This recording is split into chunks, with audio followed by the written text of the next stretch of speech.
എല്ലാ മാന്യ പ്രേക്ഷകർക്കും പുതിയൊരു വീഡിയോയിലേക്ക് സ്വാഗതം.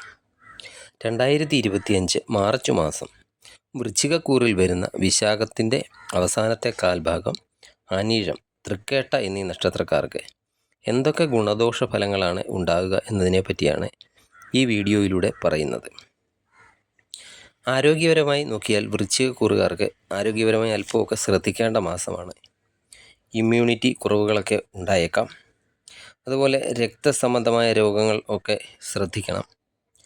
അപകടകരമായ ജോലിയൊക്കെ ചെയ്യുന്നവർ ഈ മാസം പ്രത്യേക ഒരു ശ്രദ്ധ കൊടുക്കേണ്ടതാണ്.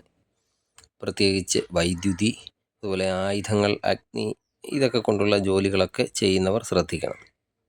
വാഹനം ഉപയോഗിക്കുന്നവരും അല്പം ശ്രദ്ധിച്ചൊക്കെ വാഹനം ഉപയോഗിക്കേണ്ടതാണ്. മേജർ ഇഷ്യൂസ് ഒന്നും ഉണ്ടാകുന്നതല്ല, എന്നാലും ശ്രദ്ധിക്കണം എന്ന് മാത്രം. ഇതൊന്നും ആരെയും ഭയപ്പെടുത്താൻ അല്ല പറയുന്നത്, ഒരു മുൻകരുതൽ എടുത്തിരിക്കാൻ വേണ്ടി മാത്രമാണ്. വിദ്യാർത്ഥികൾക്ക് പഠനത്തിൽ പുരോഗതി ഉണ്ടാകുന്നതാണ്. എങ്കിലും അവർക്ക് ചില കൺഫ്യൂഷനുകളൊക്കെ പഠനത്തിൽ ഉണ്ടാകാൻ സാധ്യതയുണ്ട്. ഞാനിപ്പോൾ ചെയ്യുന്ന കോഴ്സ് നല്ലത് തന്നെയാണോ, അതോ ഞാൻ വേറെ കോഴ്സായിരുന്നോ പഠിക്കേണ്ടത് എന്നിങ്ങനെയൊക്കെയുള്ള കൺഫ്യൂഷനുകൾ ചിലപ്പോൾ ഉണ്ടായേക്കാം. ആ കൺഫ്യൂഷനുകളെല്ലാം മാറ്റിവെക്കേണ്ടതാണ്. ഇപ്പോൾ ചെയ്യുന്ന കോഴ്സിൽ തന്നെ കോൺസെൻട്രേറ്റ് ചെയ്യേണ്ടതുമാണ്.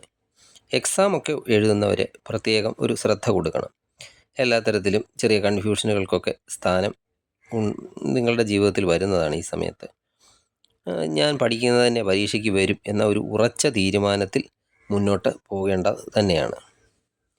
ഇനി വൈവാഹിക ജീവിതത്തെപ്പറ്റി ചിന്തിക്കുകയാണെങ്കിൽ ഈ മാസം വിവാഹ ജീവിതമൊക്കെ സുഖകരമായി പോകുന്നതാണ്. പങ്കാളികൾ തമ്മിലുള്ള നല്ല റിലേഷനൊക്കെ ഈ മാസം ഉണ്ടാകുന്നതാണ്. മനസ്സിൽ നിന്നൊക്കെ അനാവശ്യമായ ആശങ്കകളൊക്കെ ഉണ്ടെങ്കിൽ അതൊക്കെ ഒഴിവാക്കേണ്ടതാണ്. ഇനി ലവ് റിലേഷനൊക്കെ ഉള്ളവർക്ക് കുറച്ച് കാലമായിട്ട് അവരുടെ ബന്ധങ്ങളിലൊക്കെ ഉയർച്ച താഴ്ചകളൊക്കെ വന്നുകൊണ്ടിരിക്കുന്ന അവസ്ഥയാണ്. പരസ്പരം പ്രശ്നങ്ങളൊക്കെ ഉള്ളവരാണെങ്കിൽ അതൊക്കെ പറഞ്ഞ് തീർത്തൊക്കെ വരുമ്പോഴേക്കും അടുത്ത പ്രശ്നമൊക്കെ തലപൊക്കുന്നതാണ്. ഇങ്ങനെ കുറച്ച് കാലമായിട്ട് തന്നെ കടന്നു പോകുകയാണ്. അത് ഏകദേശം ഒരു മെയ് മാസം വരെയൊക്കെ ഇങ്ങനെ തന്നെ പോകുന്നതാണ്. മെയ്ക്ക് ശേഷമൊക്കെ ലവ് റിലേഷനിലൊക്കെ പുരോഗതി ഉണ്ടാകുന്നതുമാണ്. ഈ സമയം മൂന്നാമതൊരു വ്യക്തി നിങ്ങളുടെ ജീവിതത്തിലൊക്കെ പ്രശ്നങ്ങൾ സൃഷ്ടിക്കാനും ഒക്കെ ചിലപ്പോൾ വന്നേക്കാം. കഴിഞ്ഞ മാസങ്ങളെ അപേക്ഷിച്ച് പക്ഷേ ലവ് റിലേഷന് കൂടുതൽ ഗുണകരമായിരിക്കും ഈ മാർച്ച് മാസം.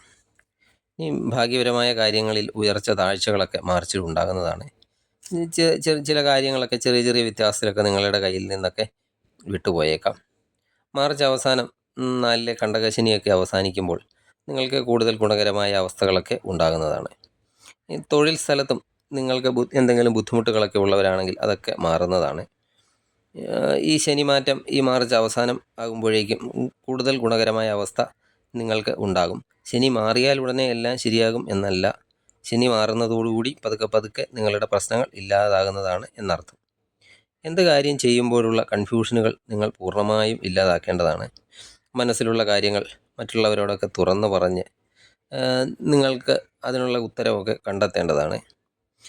15-ാം തീയതിക്ക് ശേഷമൊക്കെ കൂടുതൽ ജോലിയിലൊക്കെ കൂടുതൽ പുരോഗതി ഉണ്ടാകുന്നതും അതോടുകൂടി വരുമാന വർധനവൊക്കെ ഉണ്ടാകുന്നതും, സാമ്പത്തികമായ ബുദ്ധിമുട്ടുകളൊക്കെ ഉള്ളവരാണെങ്കിൽ അതൊക്കെ മാർച്ച് 15-ാം തീയതിക്ക് ശേഷമൊക്കെ സാമ്പത്തിക ബുദ്ധിമുട്ടുകളൊക്കെ മാറുന്നതുമാണ്.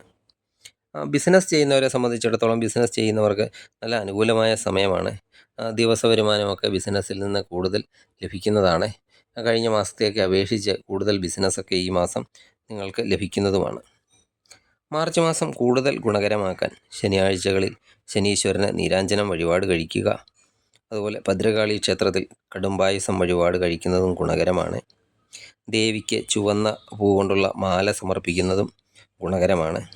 നിങ്ങൾക്ക് എല്ലാം കൊണ്ടും ഒരു ഗുണകരമായ മാസമായി തീരട്ടെ മാർച്ച് മാസം എന്ന് ആശംസിക്കുന്നു. നിങ്ങൾക്ക് ഈ വീഡിയോ ഇഷ്ടപ്പെട്ടാൽ ലൈക്ക് ചെയ്യുക. സബ്സ്ക്രൈബ് ചെയ്യാതെ വീഡിയോ കാണുന്നവരാണെങ്കിൽ ദയവായി സബ്സ്ക്രൈബ് ചെയ്ത് വീഡിയോ കാണുക. മറ്റൊരു വീഡിയോയുമായി വീണ്ടും കാണാം. നന്ദി, നമസ്കാരം.